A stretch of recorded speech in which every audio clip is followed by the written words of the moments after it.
In this video, I'm gonna teach you how to select your seats on Expedia. It's a very quick and easy process, so make sure to follow along. First of all, there are two main ways to select your seats on Expedia. You can either select your seats when you are doing the checkout process, or you can choose it for an upcoming trip that you already booked. In this video, I'm gonna show both methods, and first of all, if you go over to the flights search and you look for your flights, as soon as you go through the checkout process, and as I'm going to demonstrate here, you will have the option to select your seats.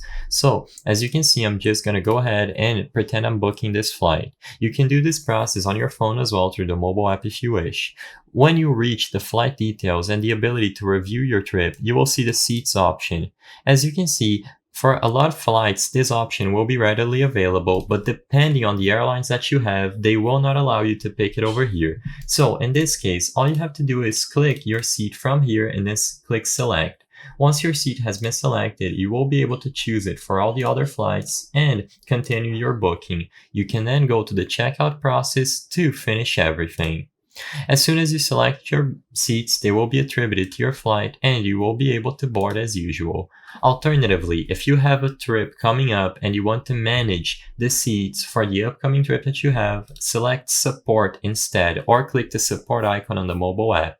And in here, you will be able to manage your bookings. Click change a booking and then you will be able to select it from the list as long as it is attributed to your account. I hope I was able to help you on how to select your seats on Expedia. If this video helped you, please be sure to leave a like and subscribe for more quick and easy tips. Thank you for watching.